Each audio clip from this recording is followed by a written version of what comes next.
네, 오늘 시작의 수급과 이슈, 모멘텀을 정리해서 전략 세워보는 시간입니다. 7층 투자전략실 시작할게요. 네, 오늘은 SP인베스트먼트 이주호 본부장, 어서민 성선화 대표 나오셨습니다. 안녕하세요. 성투. 네. 정말 산타가 이번 주엔 오는 걸지 오늘 외국인과 기관이 1조 원 넘는 강한 순매수를 보이면서 코스피 4,100선을 만들어줬습니다. 이 강세장 안에서 또 수급이 들어왔던 개별 종목들은 어떤 것들이 있을지 수급본부 종목 통해서 전략 세워보겠습니다. 첫 번째는 RFHIC, 두 번째는 CMTX입니다. 먼저 RFHIC부터 키워드 열어볼게요. 외국인은 4거래일째, 기관은 2거래일째 강한 매수를 보이고 있습니다.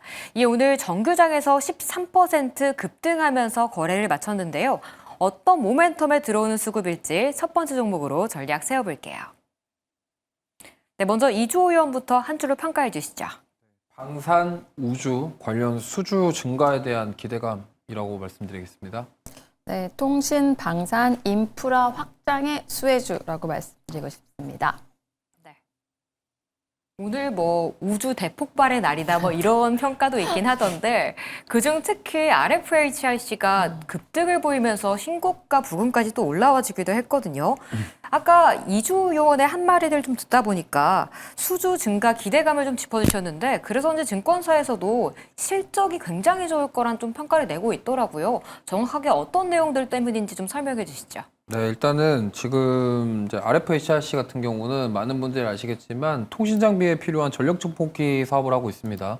그러니까 전력 증폭기라고 하면은 어쨌든 통신 신호를 좀 극대화시켜가지고 전달이 잘 될 수 있도록 하는 건데 이게 단순하게 쓰이는 데를 가만히 생각해 보시면은 우주항공, 방산 이런 데 다 들어간다라고 생각하시면 좋을 것 같아요. 그러다 보니까 이게 지금 우주항공 산업 자체가 이제 그동안 꿈이었다면 이제 막 현실화 되려고 하는 모습이 보이고 있잖아요. 그러다 보니까 지금 계속적으로 긍정적인 리포트가 나오고 있고요. 사실 하나증권에서는 이 RFHIC를 굉장히 오래전부터 밀고 있었거든요. 거의 10월 달부터 계속 리포트를 한 것 같아요. 커버를 많이 했고요. 네. 그러다 보니까 이제 조정을 받았다가 지금 11월 달에도 원래 신고가 갔다가 지금 다시 빠졌다가 다시 올라왔거든요. 그래서 이 부분을 좀 보시면 좋겠고 기본적으로 통신 장비 관련주고 대표적으로 우리가 알고 있는 그 5G 관련 섹터가 맞습니다. 그리고 지금 삼성전자, 노키아, 에릭슨 이런 쪽에 다 공급사를 둔 상황이기 때문에 여기서 지금 국방수권법이 통과됐잖아요. 네. 그 안에 지금 주파수 경매 관련 내용이 있거든요. 그래서 만약에 트럼프 대통령이 내년에 주파수 경매까지 얘기를 꺼내면 이거는 이제 재료가 너무 많아져 버리니까 결국에는 지금 통신장비 관련해서 수혜를 받을 기업은 이쪽이다. 그리고 또 미국에 공장도 있어요. 그러다 보니까 이제 여러 가지 상황들을 봤을 때 여기서 앞으로 실적이 더 좋아지겠는데 이번에는 실적 나쁘지 않았거든요. 네. 그래서 그러한 부분들이 좀 부각을 받고 있고요. 그 다음에 이제 자회사가 RF 머트리얼즈라는 자회사가 있습니다. 근데 그 종목도 오늘 신고가 갔거든요. 근데 그 종목은 엔비디아향 방열 모듈 이거와 관련해서 지금 루멘텀이라는 회사에 공급을 하고 있기 때문에 지금 자회사에 대한 실적 그리고 이 RFHIC에 대한 실적 이런 것까지 더해지면은 앞으로 좀 좋아질 것이다. 이러한 부분들. 그리고 하나 더 말씀드리면 지금 결국에는 로봇이던 자율주행이던 그 4차 산업이 발전을 하려면 통신 속도가 빨라져야 되거든요. 네. 사실 휴머노이드 로봇을 공장에 투입을 시켰는데 랜선을 꼽고서 일할 수 없잖아요. 네. 그러니까 무선 통신에 대한 그런 게 필요하다 보니까 그런 무선 통신이 빠르고 잘 되게 하려면은 전력 증폭기가 필요하다라는 게 지금 핵심인 것 같습니다. 그러다 보니까 너무나 많아요 지금 재료가. 그래서 주파수 경매, 우주항공 산업 좋아지는 거 이런 여러 가지 것들을 통해서 이 통신장비주는 이제 지금 고개를 들면서 저는 사실 처음에는 스페이스 X 관련된 지분 가치 있거나 거기에 납품하는 기업들 위주로 올랐다면 이제 약간 좀 여기까지 확장되는 그런 흐름이 나오고 있다라고 보시면 좋을 것 같습니다. 네, 재료가 참 많은 회사이기 때문에 앞으로는 더 좋아질 거다라고 좀 이야기를 해주셨네요. 다음은 성선화 의원의 이야기도 한번 들어볼게요. RFHIC 같은 경우 인프라 확장에 좀 수혜주라고 보셨는데 사실 우주 관련해서는 제가 지난주 방송을 다시 생각을 해보니까 네. 단기 테마 같아요라고 좀 네, 하셨거든요. 맞아요. 네. 어떻게 좀 뷰가 변하셨나요? 근데 사실 RFHIC 같은 경우에는 우주 테마로 보기엔 조금 제 생각에는 무리가 있거든요. 확실한 좀 기술력을 가지고 있는 회사라고 볼 수 있는데 어떤 전력 증폭기 관련된 기술을 가지고 있냐면 일단 이제 전력 증폭기라는 거는 우리가 전파가 있는데 이 전파에 힘을 실어주는 부품이라고 할 수가 있거든요. 여기서 핵심적인 게 이제 질화 갈륨이라는 게 있습니다. 그러니까 이 질화 갈륨으로 된 칩을 만들어서 전력을 증폭해 주는 기술을 확실하게 이 RFHIC는 가지고 있거든요. 저는 그래서 이 고출력이 가능하고 열에 강한 이런 경쟁력 있는 칩을 만들기 때문에 이걸 하나의 테마로 보기 조금 무리가 있는 것 같고 네. 저는 사실 좀 실적에 조금 더 주목하는 편이어서 구체적으로 조금 실적을 추가적으로 말씀을 드리면 네. 3분기 실적을 보면은요, 매출이 약 405억 원이었고, 그리고 영업이익이 74억 원이었거든요. 영업이익률 같은 경우에는 18% 정도였습니다. 근데 이제 4분기 실적이 굉장히 기대가 되는데, 4분기는 매출이 556억 정도, 그리고 영업이익은 103억 정도가 예상이 되고 있거든요. 네. 영업이익률도 19% 정도. 그러니까 중요한 거는 분기 기준으로는 4분기가 사상 최대 실적이 예상이 된다라는 거죠. 그래서 단순히 어떻게 보면은 스페이스 X로 묶이긴 하지만 그것보다는 굉장히 많은 이유가 있는데 저는 한 4가지 정도로 좀 정리를 해볼 수 있을 것 같아요. 일단 이건 통신주라고 봐야 되거든요. 사실은요. 네. 통신 성수기에 진입했다라는 거.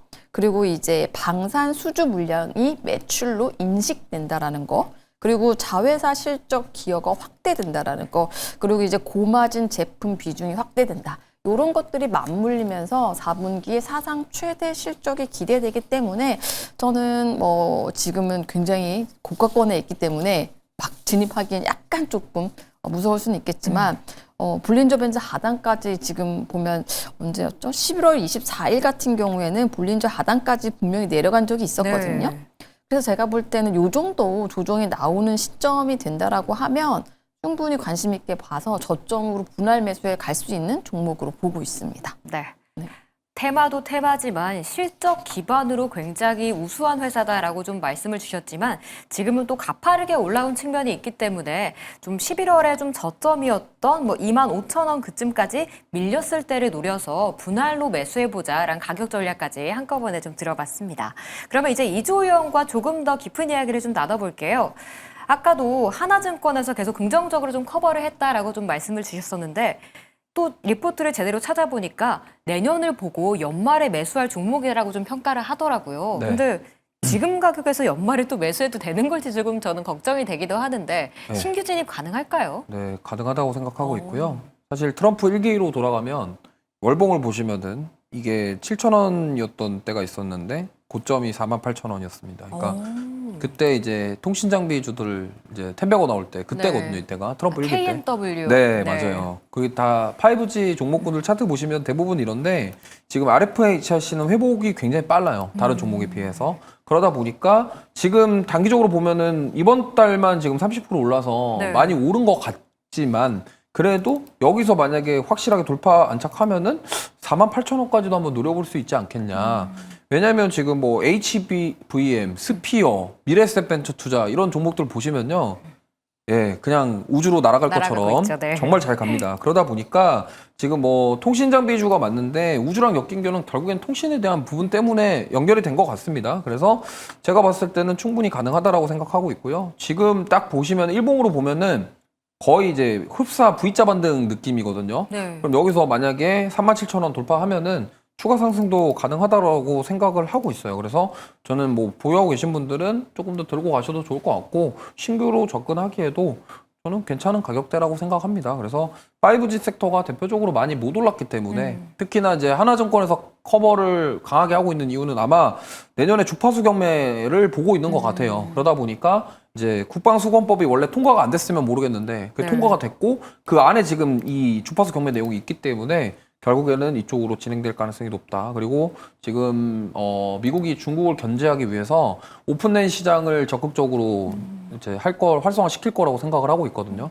그래서 오픈랜 시장 간단하게 말씀드리면 원래 기존에는 이제 유선 통신 장비를 화웨이 거를 쓰면은 이제 무선 통신 장비도 무조건 화웨이를 써야 됐었어요. 근데 오픈N을 도입을 하게 되면 마치 그런 거죠. 믹스가 가능한가요? 안드로이드와 아이폰 타입이 C 타입으로 통일된 것처럼. 그러니까 예를 들면은 화웨이 유선 장비 화웨이를 썼는데 무선을 에릭슨이나 노키아로 할 수 있는 거죠. 그게 지금 오픈N 방식이 적용되면 그렇게 되기 때문에 유럽이랑 일본은 이미 그쪽으로 가고 있고, 그러면은 중국이 사실 화웨이가 거의 지금 시장 점유율 1위이기 때문에 미국에서 당연히 지금 생물보안법 통과시켰는데 이쪽도 결국에는 중국 압박을 하기 위해서 갈 가능성이 높다. 그러면은 오픈N 시장이 됐을 때 결국에는 수혜를 보는 거는 통신 장비 통신장비죠. 쪽이기 때문에, 그래서 저는 내년에 아마 그런 커버가 나온 이유가 내년에 그 트럼프 대통령의 그 입김을 주목하자라는 취지로 좀 나온 것이 아닌가 싶어서 신규 매수도 가능하다라는 말씀 드리겠습니다. 네, 알겠습니다. 이렇게 첫 번째로 RFHIC에 대한 전략 세워봤고요. 두 번째 종목으로 넘어가 보겠습니다. 네, 두 번째는 CMTX였죠. 기관이 5거래일째 매수세를 이어오고 있는 가운데 오늘은 외국인과 개인도 동참하면서 매수 주체 모두가 콜을 외친 하루였습니다. 상장한 지 한 달 차에 이런 수급을 어떻게 해석해야 되는 걸지 두 분과 이야기 나눠보겠습니다. 네, 먼저 이주호 의원부터 한 줄로 평가해 주시죠. 네, 국내 기업 최초 TSMC 1차 협력사 선정이라는 말씀 드리겠습니다. 네. 반도체 미세화가 키우는 숨은 수혜주라고 말씀드리고 싶습니다. 네. CMTX 하면 이 TSMC란 키워드는 많이 붙기는 하던데 정확하게 어떤 장비인지 좀 모르시는 분들도 많을 것 같거든요. 먼저 성선화 의원이 좀 자세히 설명해 주세요. 네. 사실 이제 반도체 소부장들이 오늘 굉장히 주가가 좋았는데 오늘 CMT 같은 경우에는 사실 수급에 비해서 많이 주가가 많이 못 갔거든요. 근데 이 소부장 같은 경우는 어떤 거냐면 반도체 식각 공정에 들어가는 실리콘 파츠 같은 소모품을 만든다고 할 수가 있습니다. 이제 반도체 전공정에 해당되는 게 이제 식각 공정인데 이제 이 웨이퍼를 플라즘으로 깎는 어떤 그런 공정이라고 할 수 있거든요. 근데 이제 웨이퍼를 깎을 때 그 파츠가 있는데 그 파츠 안에 그 웨이퍼를 싸는 어떤 그 포커스 링 같은 것도 있고 다양한 소모품이 있는데 이거를 만드는 게 바로 이 CMTX라고 할 수가 있는 거죠. 근데 이제 이 CMTX 같은 경우에는 그러면 왜 소부장 중에서 주목을 받냐라고 했는데 네. 지금 이 반도체 공정이 미세화되면 될수록 이 식각 과정에서 들어가는 이런 것들이 굉장히 파츠가 빨리 닳는다라고 할 수가 있습니다. 그러니까 플라즈마 공정도 더 세지고 공정 횟수도 더 늘어나기 때문에 교체 주기가 빨라지는 거죠. 그래서 고순도 요구 수준도 굉장히 높아지고요. 그래서 이게 그러면 이게 뭐 이게 레거시 반도체의 수혜냐, 뭐 HBM의 수혜냐 이런 걸 따질 이유가 없거든요. 그냥 일단 식각 공정이 있으면 무조건 들어가는 공정용 부품이라고 할 수가 있는 겁니다. 그리고 또 굉장히 중요한 게 이게 애프터마켓에서 더 유리한 구조라고 할 수가 있거든요. 이제 반도체 소부장을 비포 마켓, 애프터 마켓으로 나눌 수가 있습니다. 이 비포 마켓이라는 건 뭐냐면 일단 장비 업체에 먼저 수주를 한 다음에 거기 세팅이 된 다음에 다시 삼성전자나 하이닉스로 공급이 되게 되는 거죠. 근데 애프터 마켓 같은 경우에는 삼성전자나 하이닉스로 다이렉트로 공급을 하는 걸 애프터 마켓이라고 할 수가 있거든요. 근데 이 지금 CMTX 같은 경우에는 장비 회사를 거치지 않고 바로 삼성전자로 납품을 하고 있습니다. 그러니까 마진이 굉장히 높다라고 할 수가 있는 거죠. 그래서 물론 이제 하이닉스는 그러면은 왜 안 하고 있냐? 근데 하이닉스 같은 경우에는 이런 국내 부품사를 쓰기보다는 일단은 해외 쪽에 있는 장비 업체들로 많이 하거든요. 그러다 보니까 아직까지는 하이닉스에 납품을 하지 않고 있습니다. 근데 앞으로는 하이닉스로도 납품할 가능성이 충분히 있다라고 볼 수가 있습니다. 그래서 일단 뭐 TSMC 선단공 쪽에 진입했다. 이거 굉장히 중요한 거지만 그것뿐만 아니라 이렇게 소부장 측면에서도 이제 반도체 뭐 사이클, 슈퍼 사이클을 왔거나 HBM 공정이 굉장히 고단화된다라고 했을 때 분명히 수요도 늘 수 있다라는 거죠. 사실 이게 상장한 지가 얼마가 되지 네. 않았습니다. 한 달밖에 안 됐죠. 그래서 일단 보면 상반기 기준으로 이제 실적을 보면 이제 매출이 773억 원이고 영업이익이 263억이거든요. 근데 중요한 게 영업이익률이 무려 30%에 달한다는 거죠. 높네요. 네, 제조업 치고는 상당히 높은 거잖아요. 근데 이제 4분기 가이던스가 사실 아직 커버가 되지 않아가지고 제공이 되고 있지는 않지만 연간 매출 가이던스가 1,600억 정도이거든요. 그거를 감안한다라고 하면 4분기 매출도 한 400억 정도 안팎으로 나오지 않을까 이렇게 전망을 하고 있습니다. 그래서 저는 사실 제가 오늘 그 CMTX를 조금 주목했던 이유는 네. 수급을 좀 많이 봤는데요. 지금 이제 차트를 보시면 한 달밖에 되지 않아서 일단 보면 상장하고 난 이후에 지금 이날만 하더라도 이제 최고로 올랐는 게 고가가 154%, 15만 4천원까지 올랐었거든요. 네. 그리고 난 뒤에 쭉쭉쭉 조정을 받고 있는데 제가 이제 락업 물량 해제를 봤더니 언제예요? 상장 당일날 30% 정도가 해제가 아. 됐고요.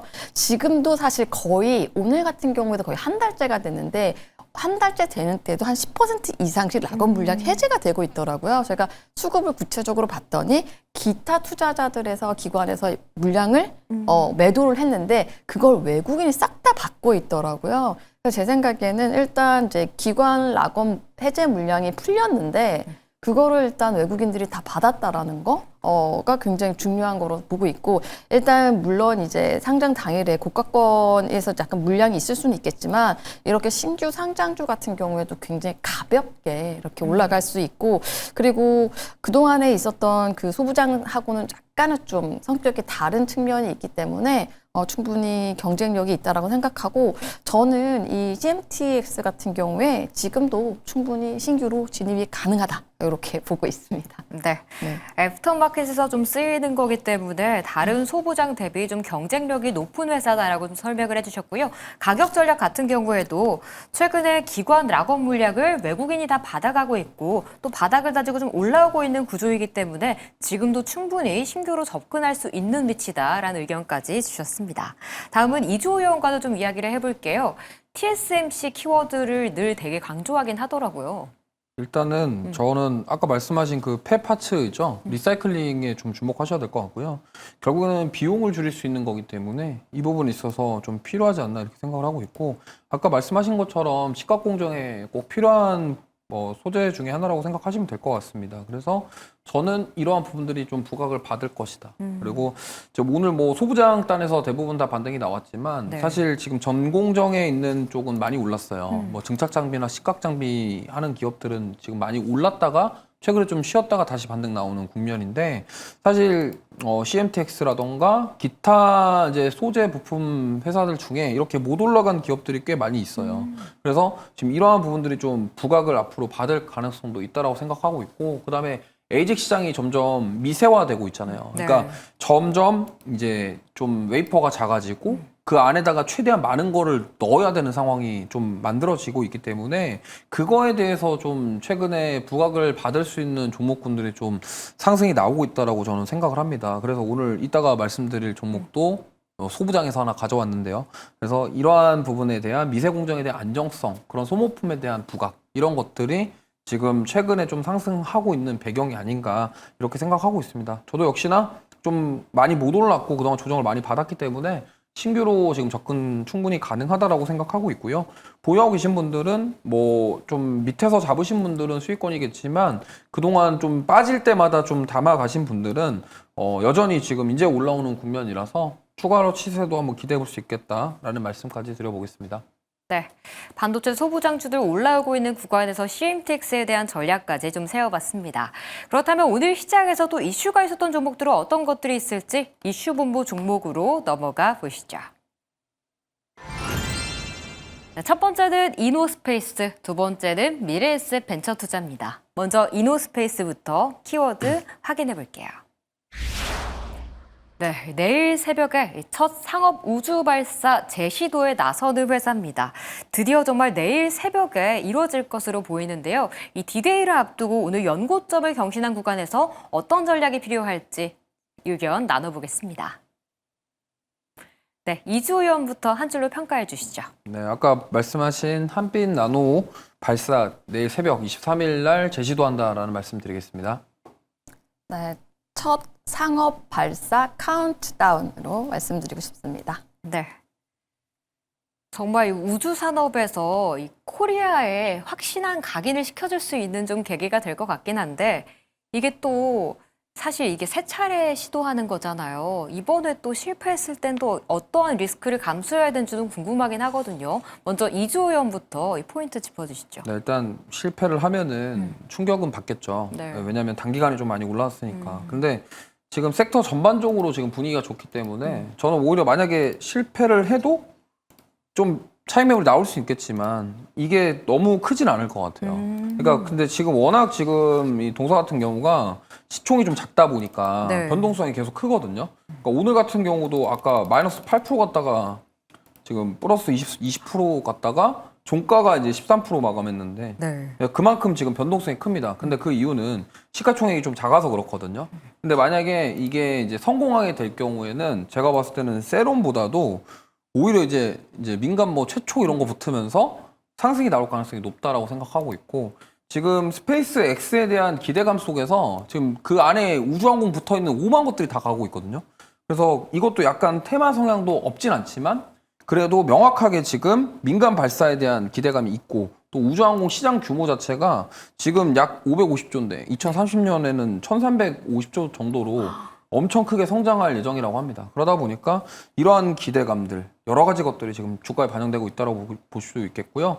그 다음에 사실 이거 상장하고 나서 지금 굉장히 주가 많이 빠졌거든요. 네. 그러니까 고점이 27,750원대였는데 굉장히 많이 빠졌어요. 그래서 많이 빠져온 만큼 이제 여기서 거래량이 지금 계속 들어오고 있잖아요. 지금 주가 보시면은 좀 오랜만에 이것도 상장한 지 얼마 안 됐는데 그러네요. 상장하고 나서 쫙 빠진 다음에 사실 물량을 저는 거의 다 소화했다라고 생각하거든요.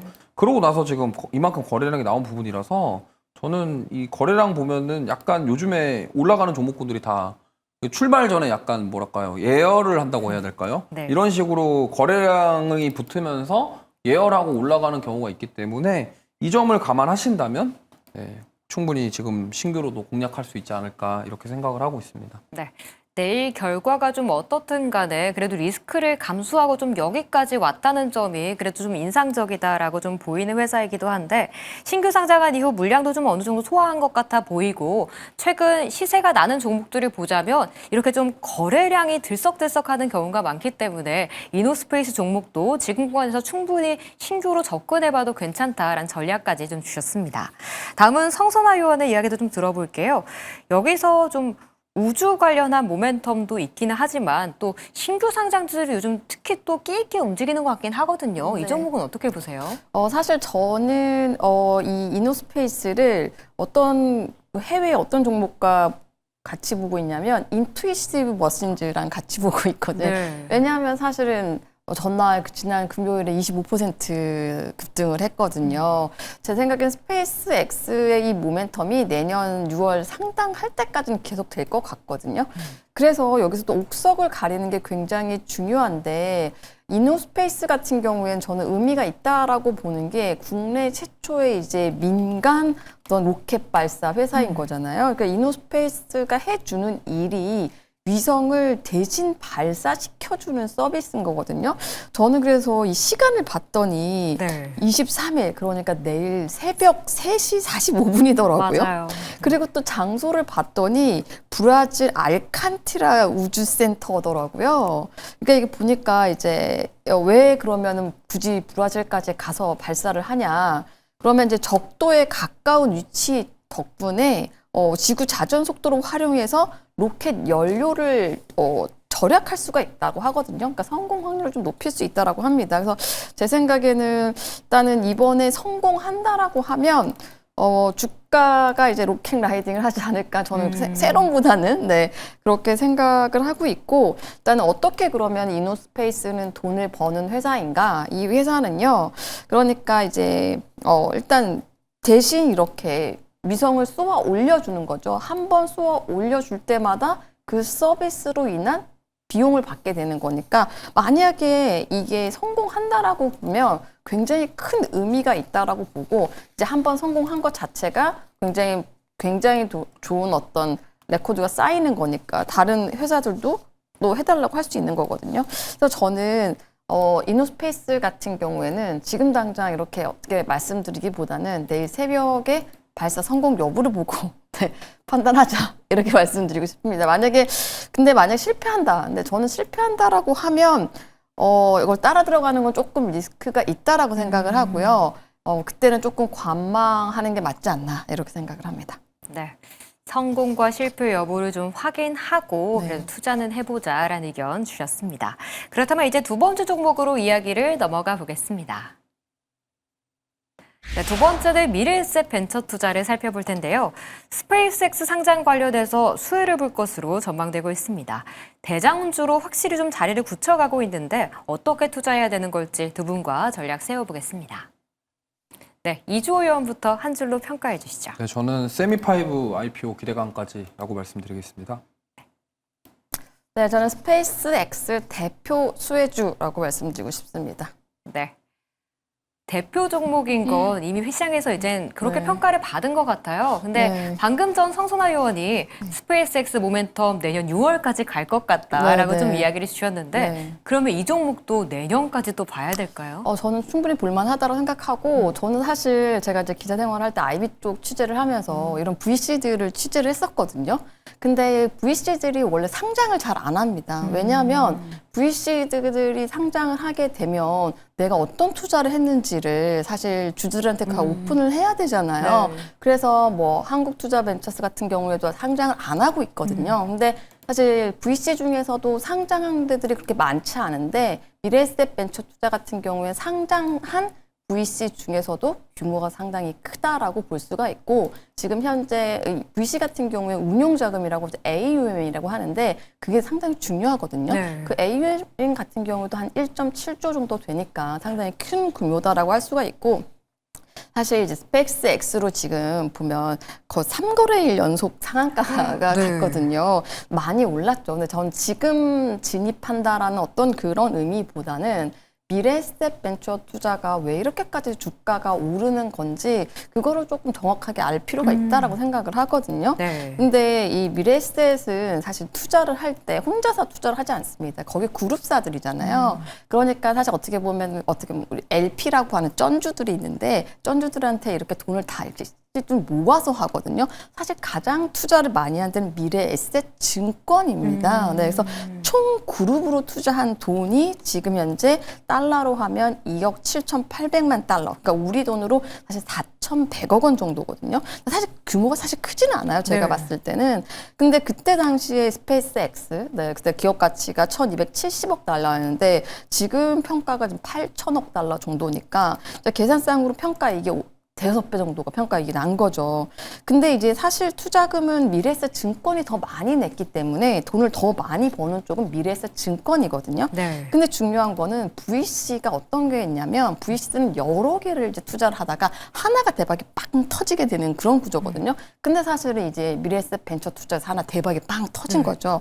이렇게 되면 어떻게 되면 미래에셋 벤처 투자의 이익 구조 확 개선이 되는 거죠. 그러니까 미래에셋 증권 같은 경우에는 다양한 브로커의 피도 있고 다른 IB 투자하는 데도 있지만 미래에셋 벤처 투자 같은 경우에는 이게 굉장히 큰 먹거리로서 실적을 굉장히 개선시킬 수 있다라는 거죠. 그래서 보면 3분기 같은 경우에는 영업이익이 한 30억에서 50억 정도 수준이었는데 이제 4분기부터는 일단은 확실히 달라지는 거죠. 좀 많이 보는 데는 지금 영업이익을 120억 까지 보고 있거든요. 네. 그러다 보니까 돈은 미래에셋 증권이 더 많이 버는 거는 맞지만 돈 버는 게 확 눈에 뜨는 거는 미래에셋 벤처 투자다. 그래서 지금 현재 주가가 이렇게 오르고 있다라고 볼 수가 있고 그리고 또 하나 좀 추가하고 싶은 게 뭐냐면 이제 많이 좀 시장에서는 강조를 하지 않는 게 국민 성장 펀드거든요.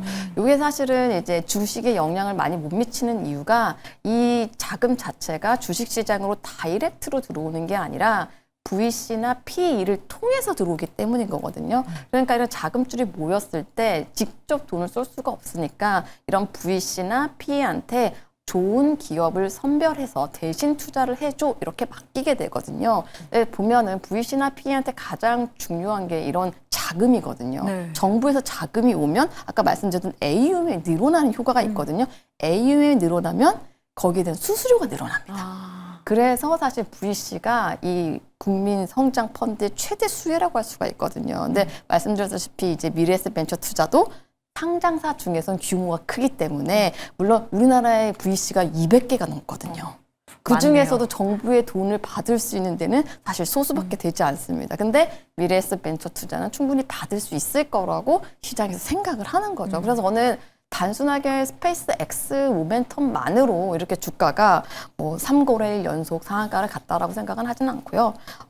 이런 이제 정책적인 어떤 모멘텀과 맞물려 있어서 이렇게 주가가 많이 올랐다라고 보고 있고, 사실 저는 아무리 이렇게 라이언하트라고 하더라도 강심장이라고 하더라도 이렇게 이제 3거래일 연속 지금 주가를 보면은 굉장히 이제 딱 보면 와 정말 이 차트가 굉장히 어떻게 보면은 이런 차트가 어떻게 나오지 싶을 정도로 차트가 돼 있거든요. 네. 근데 아마 조정이 언제 나올지는 솔직히 잘 모르겠어요. 내일도 사실 올라갈 가능성도 저는 있다라고 보긴 하거든요. 왜냐하면 윗꼬리가 안 달렸기 때문에 네. 차익 실현 매물이 없었다라는 거거든요. 그리고 거래량도 오늘도 뭐 그렇게 전날보다는 없었지만 그래도 거래량이 실렸단 말이죠. 네. 그래서 사실 저는 미래에셋 벤처 투자는 무서워서 못 따라가는 거지 어디까지 올라갈지는 사실 좀 장담하기 힘들다라고 보고 있습니다. 그래서 물론 이제 조정이 나온다라고 하면 들어갈 수가 있겠고, 이 모멘텀은 저는 충분히 향후 6개월 정도는 지속될 수 있다라고 보고 있습니다. 네, 스페이스 X 모멘텀도 있지만 국민 성장 펀드라는 정책 모멘텀까지 있다라고 좀 이야기해 주셨고요. 지금 너무 가파르게 올라서 부담스러운 거지 조정이 나온다면 충분히 좀 들어가 보고 싶은 종목이다라는 이야기까지 해주셨습니다. 다음은 이주호 의원의 좀 이야기도 들어볼게요. 세미파이브 기대감을 좀 말씀을 해주셨는데 어떤 회사예요? 네, 세미파이브가 이제 12월 29일 날 상장합니다. 근데 거기가 코스닥에 상장하는데 네. 그 청약금이 올해 제일 많이 몰린 게 세미파이브래요. 그래서 아마 제가 봤을 때는 이번에 지금 에임드바이오랑 알지노믹스랑 다 지금 알지노믹스 계속 상한가 가고 있잖아요. 그러니까 세미파이브도 좀 가능성이 있지 않을까? 근데 미래에셋 벤처 투자가 세미파이브 2대 주주입니다. 그래서 이거를 보면은 지금 제가 봤을 때는 스페이스 X 기대감도 있는데 지금 세미파이브도 있는 것 같아요. 그러니까 더블 모멘텀으로 간다라고 볼 수 있을 것 같고, 아까 그 북부 펀드 얘기하셨잖아요. 네. 그 대표적으로 그러니까 이재명 대통령 당선되고 나서 가장 먼저 찾은 회사가 퓨리오사 AI였거든요. 근데 그 퓨리오사 AI랑 우리나라 벤처 기업들 그때 부각받았던 게 리벨리온, 그다음에 퓨리오사 AI, 그다음에 여기 세미파이브입니다. 그래서 이 세 가지 기업은 아무래도 그 펀드에 대한 영향을 받을 가능성이 높고, 그러면 VC를 통해서 한다고 그래도 어쨌든 미래에셋 벤처 투자가 2대 주주기 때문에 저는 다음 주 월요일 날 상장하는데 세미파이브가 아마 그 가치도 한번 같이 받지 않을까 싶어서 저는 지금 긍정적으로 보고 있고요. 근데 이제 역시나 아까 말씀하신 것처럼 너무 많이 오르긴 했어요. 너무 많이 올라서 투자는 좀 부담스럽긴 합니다. 근데 만약에 신규로 접근하신다 그러면은 일단 조정 시 매수 관점으로 대응하시는 게 좋을 것 같고, 이거는 저도 이걸 과연 여기서 따라가실 분이 지금 4거래일 만에 거의 2배 올랐는데 여기서 어떻게 따라가실 분들은 따라가시겠지만 그럼에도 불구하고 좀 조정이 나왔을 때 들어가시는 게 좋을 것 같고요. 만약에 나는 그래도 이걸 사고 싶다 한다면 대체제가 하나 있습니다. 바로 아까 말씀하신 미래에셋 증권인데, 미래에셋 증권이 미래에셋 벤처 투자의 지분을 56% 정도 갖고 있기 때문에 대체제로 나는 좀 생각해보고 싶다 하시면은 차라리 미래에셋 증권에 투자하시는 게 좋을 것 같고요. 그다음에 그거 말고도 다른 창투사를 본다면 그 안에서 좀 괜찮은 종목 고르셔서 투자를 하시는 것도 방법이다, 이렇게 말씀드리겠습니다. 네. 미래에셋 벤처 투자가 무섭다면 차선책으로는 미래에셋 증권을 봐도 좋겠다라는 전략까지 주셨습니다. 그렇다면 이제 향후에 모멘텀이 살아있는 종목들은 어떤 것들이 있을지 모멘텀 부문 종목으로 넘어가 보겠습니다. RS 오토메이션 컨택입니다. 먼저 RS 오토메이션부터 키워드 확인해 볼게요. 글로벌 고객사를 기반으로 로봇 자동화 입지를 확대하고 있는 회사입니다. 로봇주 순환매 속에 이 회사는 또 어떤 모멘텀이 살아있는 걸지 이야기 나눠보겠습니다. 네, 이주호 의원부터 한 줄로 평가해 주시죠. 네, 액추에이터 엔코더 가치 부각이라는 말씀 드리겠습니다. 네, 자동화 설비 회복 국면, 실적 바닥 통과 확인으로 말씀드리고 싶습니다. 네. 이주호 의원이 로봇 쪽에서 좀 한 방을 많이 터뜨리셨었는데 좀 RS 오토메이션도 좀 액추에이터 이야기가 묻어 있나 봐요. 네, 그러니까 이 액추에이터의 종류가 많은데 그 중에 이제 정밀 제어, 모터 제어, 모션 제어 이런 거 있는데 이제 RS 오토메이션은 바로 그 정밀 제어, 그러니까 모션 제어랑 상관이 있는 회사입니다. 그러니까 뭐냐면 액추에이터 부품들이 공급이 돼서 이제 장착이 되면은 이제 속도라든가 이런 위치라는 거를 측정을 해야 됩니다. 근데 그거를 하는 엔코더를 자체 설계하고 생산하는 기업이 RS 오토메이션입니다. 왜냐면 로봇이 이제 우리가 그동안 감속기들이 많이 움직였고 하잖아요. 네. 근데 감속기의 역할은 로봇 팔이 빨리 떨어지면 안 되니까 그 속도를 조절하는 건데 결국에는 그 속도를 측정하고 조절할 수 있게끔 해주는 게 바로 엔코더거든요. 그럼 이게 결국에는 로봇 팔이 만약에 천천히 진짜 천천히 움직여야 되는데 확 움직이면은 안 되잖아요. 그러니까 그거를 해주는 거고 사실 시가총액이 좀 낮고 해서 좀 그동안 많이 부각을 못 받았는데 지금 최근에 이게 또 다시 부각을 받고 있는 것 같습니다. 결국에는 지금 감속기 주들이 계속 빠질 것 같으면서도 계속 상승 나오고 있고 액추에이터 관련주들이 계속 좋게 움직임이 나오고 있거든요. 그래서 그 뒤를 이제 좀 따라가는 게 아니냐 그렇게 생각을 하고 있고요. 사실 뭐 스마트 팩토리부터 시작해서 결국에는 이 동사의 핵심은 로봇 모션과 관련된 제어 솔루션이다 이렇게 보시면 좋을 것 같습니다. 기술력은 있는데 사실 그동안 많이 부각을 못 받아서 이게 만약에 부각을 받게 되면은 크게 시세가 나올 것 같아요. 그래서 오랜만에 또 거래량도 들어왔고 다만 이제 시가총액이 좀 낮다 보니까 네. 변동성은 좀 주의하실 필요가 있지 않을까 이렇게 생각하고 있습니다.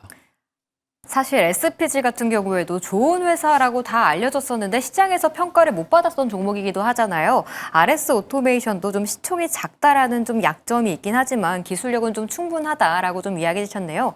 그러면 지금 구간에서 좀 거래량이 살살 12월부터 좀 붙고 있긴 한데 신규로 좀 접근해봐서 어디까지 볼 수 있을까요? 저는 뭐 지금 이제 횡보하던 구간이 돌파가 나왔거든요. 박스권을 어느 정도 이탈했다고 생각하고 있습니다. 완전히 좀 뚫었다, 돌파했다라고 생각하는 거는 19,000원 구간인데 사실 지금 보시면은 조정 받고 나서 지금 하단으로 12,000원, 그 다음에 상단으로 16,000원 이렇게 박스로 횡보하고 있었거든요. 근데 그 박스권 상단을 돌파를 했다라는 점이 의미가 있고 거래량이 나오면서 돌파를 했기 때문에 이게 만약에 내일도 로봇주들이 좀 좋은 흐름 나오면은 추가 상승도 가능하다고 생각하고 있어서 저는 충분히 신규 매수도 가능하지 않나 이렇게 생각을 하고 있기 때문에 대응하시면 좋을 것 같고요. 그동안 보유하신 분들은 좀 답답했을 거예요. 왜냐면 지금 보시면 알겠지만 뭐 로봇에 뭐 감자만 붙으면 다 갔거든요. 그러니까 이제 그거에 비해서 이 종목은 너무 못 갔다 뭐 이렇게 생각하실 수 있는데 근데 또 그에 비해서 시가총액이 작다 보니까 한번 또 힘 받으면은 세게 갈 수 있다라는 거 장점이 있기 때문에 변동성 즐겨서 매매하시는 분들은 한번 공략해봐도 좋겠다라는 말씀 드려보겠습니다. 네, 알겠습니다. 이렇게 RS 오토메이션에 대한 전략 세워봤고요. 두 번째 종목으로 넘어가 보겠습니다. 네, 두 번째는 컨택이었죠. 연말 수주잔고가 500억 원을 돌파할 것으로 보입니다. 숫자로 증명해내고 있다는 점이 좀 눈에 띄고 있는데 어떤 모멘텀이 더 살아있는 걸지 자세한 이야기 나눠보겠습니다. 네, 이주호 의원부터 한 줄로 평가해 주시죠. 네, 아까 말씀하신 대로 연말 수주잔고 500억 원 돌파 기대감이라는 말씀드리겠습니다. 네, 수주부터 터진다. 실적은 2026년으로 말씀드리고 싶습니다. 네.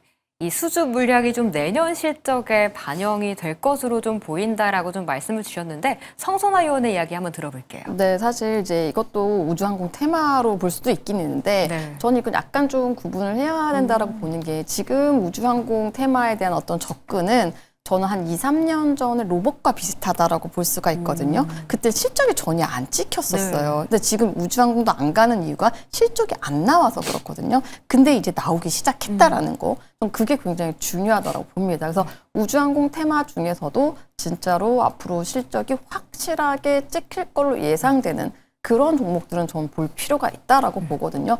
그리고 지금 사실 로봇이나 이런 쪽들이 너무 많이 올랐기 때문에 당분간은 우주 항공 쪽으로 저는 수급이 몰릴 수 있다라고 보거든요. 그래서 이런 종목들도 사실 놓치면 안 된다 이렇게 생각을 하고 있어요. 근데 그러면 컨택은 뭘 하는 회사냐라는 말씀을 드리면 이제 위성들이 많이 이렇게 떠 있잖아요. 위성이 떠 있는데 이제 막 신호를 보냅니다. 신호를 보내는데 이 신호를 이제 컨택이 이렇게 지상국 같은 거 이렇게 안테나, 동그란 안테나 있죠? 그런 거를 만들어가지고 지상에서 이렇게 위성에서 쏴주는 어떤 그런 정보를 받고 정리를 해서 고객이 쓸 수 있게 만들어주는 거죠. 그래서 일단은 이런 위성이 쏴주는 데이터를 받으려고 하면 컨택이 만들어주는 장비가 필요하고 그 데이터를 정리해주는 그 시스템이 필요한데 위성용 기지국을 위한 어떤 이런 것들 다 만드는 게 바로 컨택이라고 할 수가 있고 그러면 이 지상국만 있으면 되느냐? 그건 아니고 또 단말기가 있어야 되거든요. 그 단말기를 만드는 회사가 이제 컨택이 자회사로 보유를 하고 있는 AP 위성이라는 회사입니다. 아, 네. 자회사로 두고 있어요. 그래서 이제 컨택 같은 경우에 이 시스템을 쫙 탑다운으로 다 가지고 있는 수직 계열화가 되어 있는 거죠. 그래서 위성, 단말기, 지상국, 데이터, 고객 이렇게 쫙 이렇게 플로우가 흘러가 되는 거죠. 그래서 그러면 이게 왜 또 스페이스 X의 수혜주가 될 수 있느냐? 저는 이게 간접적인 수혜로 볼 수 있다라고 보는 이유가 일단 스페이스 X 같은 경우에는 이제 위성을 많이 이렇게 쏘아 올리는 거잖아요. 위성이 많아지면 많아질수록 지상에서 신호를 받는 데들도 늘어나야 되는 거죠. 그러니까 지상 위성국 같은 경우에도 위성이 많아지면 당연히 늘어나게 됩니다. 근데 이제 보면 국내에서는 이 컨택은 경쟁자가 없다라고 볼 수가 있거든요. 왜냐하면 세트레가이 같은 경우에는 위성 제작 쪽인 거고 뭐 인텔리안테크 같은 경우는 안테나 전문입니다. 그러니까 지상국 쪽은 사실 컨택이 거의 유일한 정도라고 볼 수가 있습니다. 그리고 계속 강조가 되고 있는 게 이 수주 내용인 거잖아요. 이미 수주가 거의 되어 있고요. 그러면 3분기 실적은 솔직히 좀 안 좋았습니다. 그래서 지금까지 주가가 별로 안 좋았다라고 볼 수 있는데 3분기 실적 같은 경우에는 영업이익이 마이너스 50억이었습니다. 적자가 지속됐죠. 네. 그리고 일단 근데 여기 왜 그럼 적자가 났냐 보면은요. 일단 여기 그 AP 위성의 영향이 큽니다. AP 위성이 일단은 매출이 54억밖에 안 됐고 전년 대비 매출이 반토막이 났거든요. 근데 AP 위성이 이제 좋아진다라고 하면 컨택도 같이 좋아지는 그런 구조로 갈 수가 있는 겁니다. 그래서 4분기 또는 내년 초 같은 경우에는 연간 기준으로 했을 때 흑자 전환이 예상이 되고 있기 때문에 아직까지는 이제 수주를 받은 것들이 다 실적에 반영이 되지 않은 상태라고 할 수가 있는데 이제부터 실적이 반영된다라고 하면 컨택 같은 경우에도 확실히 숫자가 찍히는 그런 어떤 우주항공 테마가 될 수가 있는 거죠. 그리고 사실 저는 이제 컨택을 좀 보게 된 게 차트를 보면서 조금 말씀을 드릴게요. 지금까지 보시다 보면 거래량이 아무도 들어오지 않았습니다. 그랬네요. 시장에서 아무도 관심이 없다는 거죠. 무관심입니다. 그러다가 이제 스페이스X 상장 소식이 들어오는 12월 중순부터 이제 거래량이 들어오기 시작을 했고 오늘 같은 경우에도 사실 거래량이 실리면서 장대 양봉이 있었거든요. 물론 여기에 이제 윗꼬리가 달리면서 차익 실현 매물이 나오기는 했지만 그래도 저는 굉장히 의미 있는 거래량과 장대 양봉이 지금 오늘 차트로 출현됐기 때문에 물론 뭐 조정이 좀 나올 수는 있겠지만 이 우주항공 테마는 조금 더 지속될 수 있을 것 같아서 저는 조금 눌림목을 노려서 신규 접근도 충분히 가능한 종목이다 이렇게 보고 있습니다. 네. 컨택 같은 경우에는 수직 계열화를 해놓은 상태이기 때문에 뜬구름이 아닌 이젠 매출이나 영업이익으로 향후에는 보여줄 수 있는 회사다라고 호평을 좀 해주셨고요. 그 가운데 최근 그래도 좀 거래량도 붙고 있는 상태이기 때문에 신규로 좀 노려볼 만한 종목이다라는 전략까지 주셨습니다. 네, 이렇게 컨택에 대한 전략까지 좀 세워봤고요. 이어서 종목 리뷰부터 한번 해보도록 할게요. 네, 먼저 이조연의 종목입니다. 현대오토웨버가 2차 목표가도 좀 달성한 상태예요. 수익률 88.5%를 좀 기록하고 있는데 두 번의 점프 이후에 살짝 슬로우할지 또 점프할지 약간은 좀 고민되는 구간 같기도 하거든요. 지금 구간에서는 어떤 전략이 필요할까요? 이제는 얼마나 더 갈지 모르겠습니다, 이거. 오. 왜냐면 끝났다고 볼 수가 없는 게 네. 모멘텀이 너무 좋아요. 그러니까 자율주행도 있고 로봇도 있고 특히나 현대오토웨버는 현대차 그룹의 소프트웨어를 담당하고 있고 그럼 현대차 그룹이 지금 스마트 팩토리랑 로봇 사업 확장하려고 하고 있잖아요. 네. 그럼 그 안에서 수혜를 가장 크게 받을 수 있는 기업은 동사입니다. 그리고 제가 그때 말씀드릴 때 정의선 회장이 단독으로 지분 가지고 있다는 말씀을 드렸어요. 그래서 아마 보스턴 다이내믹스 상장하고 나서 아마 그 현대차 그룹의 지배구조 개편이 저는 이루어질 거라고 생각하고 있거든요. 그래서 그때까지는 저는 보스턴 다이내믹스 상장할 때까지는 가져가는 게 맞지 않나. 그래서 이렇게 기회 주는 종목들은 꼭꼭 잡아서 좀 수익을 키워야 된다고 생각합니다. 그래서 2차 목표가도 지금 달성이 됐죠. 네. 그러면은 일단 26만 원을 이제 익절가로 잡고 여기서 좀 한 단계 더 가야 된다고 생각합니다. 그래서 네. 목표가는 일단 35만 원까지 한번 말씀드리고 이제 여기서 위에 매물대가 없어요. 네. 그냥 없어가지고 여기서 뭐 얼마나 더 간다 뭐 이거는 사실 뭐 저도 예측할 수 있는 범위가 아니기 때문에 그러면은 이제 익절할 자리만 잡아놓고 지키면 되는 겁니다. 거기만 이탈하지 않는다면 좀 더 보자 이렇게 말씀드리겠습니다. 네. 익절 라인만 잘 잡고 위로는 뭐 그냥 무한대로 좀 열어놓자라는 이야기 해주셨습니다. 다음은 성선화 위원회 종목 이야기도 해볼게요. 하이젠 RNM이 뭐 한 3주 사이에 벌써 좀 10%의 수익률을 좀 내고 있습니다. 네, 목표가 살짝 못 미친 상태에서 좀 혼조세를 좀 보이고 있어요. 어떻게 해야 하는 걸까요? 사실 제가 이제 2주 전이었거든요. 네. 네, 월요일날 지금 나 출연하고 화요일날 시초가로 들어간 거죠. 근데 이제 지금 쭉 이렇게 횡보를 하다가 지난주에 조금 조정을 크게 받았어요. 로봇주들이. 그러면서 나 이제 이틀 연속 이렇게 지난주 금요일부터 오늘까지 반등이 나왔는데 저는 솔직히 뭐 SPG라든지 뭐 다른 뭐 T로보텍스라든지 이렌시스라든지 이런 로봇주들에 비해서는 더 갈 수 있는데도 불구하고 저는 많이 못 갔다라고 생각하고 있거든요. 근데 지금 보면 딱 지키는 선이 있습니다. 여기서 보면 21선을 항상 지키고 다시 반등을 하는 특징이 있거든요. 게다가 오늘 같은 경우에도 그 외국인과 기관의 양매수가 들어왔습니다. 조금 아쉬운 건 이제 하이젠 RLM이 다른 로봇주들처럼 막 이렇게 10%씩 급등하지 않고 있는 게 조금 네. 아쉽긴 하지만 저는 얘가 무거운 만큼 또 무겁게 꾸준히 올라갈 수 있다라고 생각을 하거든요. 그래서 안전하게 들어간다라고 하면 21선 조정 나왔을 때는 충분히 분할로 적분할 수 있다. 그렇게 하면 적어도 10% 이상의 수익은 챙기시지 않을까 그렇게 생각합니다. 네. 21선을 잡고 잘 대응해보자라는 전략 주셨습니다. 그렇다면 내일 시초가의 좀 공략해볼 종목들도 좀 하나씩 들어볼게요. 먼저 이주호 의원부터 하나 짚어주시죠. 네, 저는 아까 살짝 힌트 드렸는데 네. FST라는 종목 가져왔습니다. 동사 같은 경우는 일단 삼성전자가 7% 지분 투자를 했고요. 그 다음에 이제 여기는 아까는 식각공정이었는데 여기는 노광공정에 이제 포토마스크를 보호하기 위한 펠리클 사업을 영위하고 있습니다. 펠리클이 초방막 필름이라고 하는데 쉽게 말씀드리면 이 포토마스크를 보호한다, 그 방막을 씌워서 보호한다 이렇게 생각하시면 될 것 같고요. 그리고 뭐 역시나 에이직 시장이 커지고 뭐 반도체 공정이 좀 복잡해지면 해질수록 결국에는 이 노광 공정이 가장 중요한 게 웨이퍼에다가 이제 설계된 회로를 그리는 역할을 하는 게 노광 공정이기 때문에 이게 굉장히 중요하고요. 그 다음에 이제 이 국산화도 진행이 되고 있습니다. 삼성전자 쪽이랑 같이 하고 있어서 그래서 이게 파운드리뿐만이 아니라 지금 HBM 라인까지도 확장될 가능성이 있다라는 얘기가 나오고 있기 때문에 이 부분에서 요즘에 점수를 받아서 좀 상승이 나오고 있지 않나 이렇게 생각하고 있습니다. 그리고 뭐 극조원 식강용 칠러 장비 뭐 이런 것도 있는데 지금 핵심은 이 펠리클 장비 그러니까 소재가 결국에는 앞으로 확장될 가능성이 있다. 이게 좀 부각을 받고 있는 것 같아요. 그리고 실제로 테일러펍에 납품될 가능성이 굉장히 큰 게 삼성이랑 같이 만들었기 때문에 그거에 대한 발주도 기대해 볼 수 있겠다. 그래서 최근에 좀 상승이 나왔지만 4만 원대까지는 충분히 공략 가능하다 생각하고 있고요. 그래서 목표가는 4만 1,000원, 손절가는 3만 원 말씀드리겠습니다. 네, 삼성과 함께 좀 더 고점을 높여갈 수 있다라고 좀 이야기해 주셨고요. 목표가는 4만 1,000원, 손절가는 3만 원 짚어주셨습니다. 다음 성선화 위원회 종목도 하나 들어볼게요.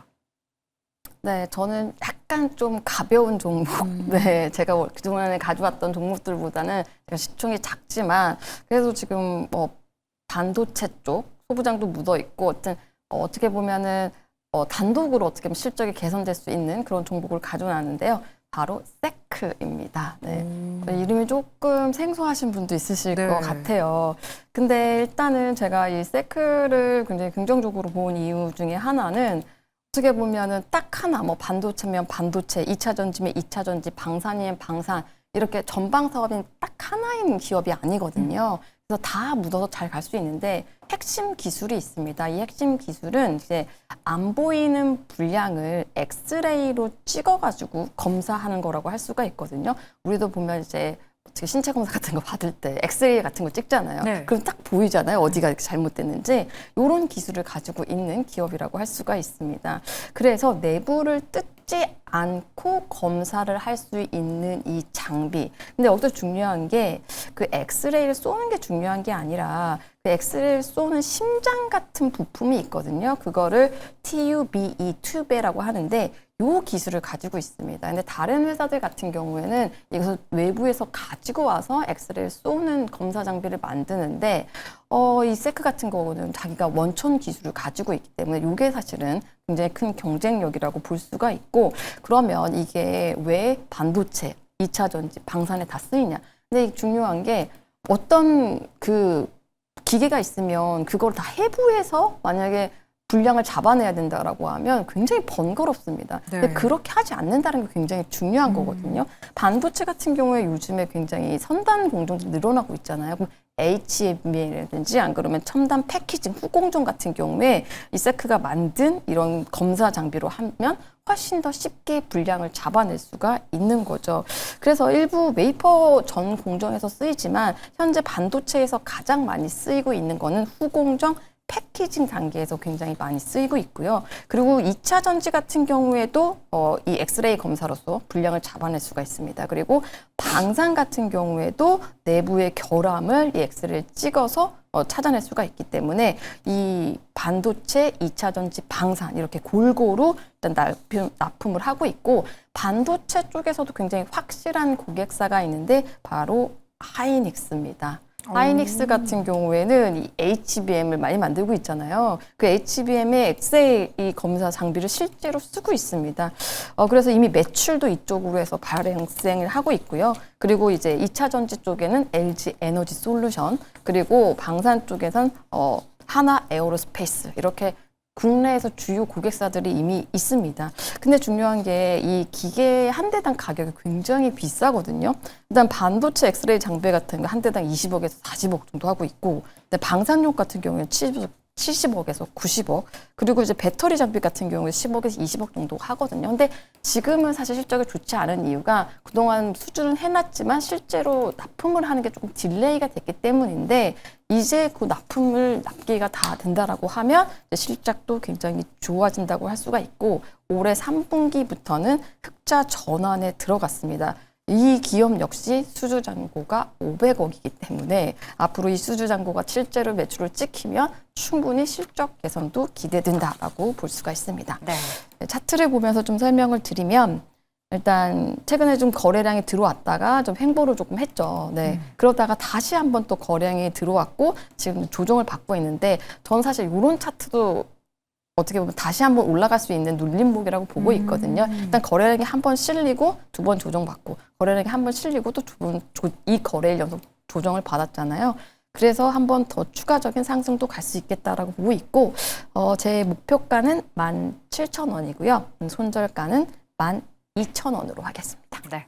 사실 상선화 요원 같은 경우에는 저는 굉장히 이 트렌드 팔로워라고 좀 생각을 하셨는데 네. 오늘 종목은 좀 다르네라는 생각을 하면서 들어봤는데, 이 들어보다 보니까 또 주도 업종, 주도 회사와 또 손을 다 맞잡고 있는 굉장히 능력 있는 좀 회사였네요.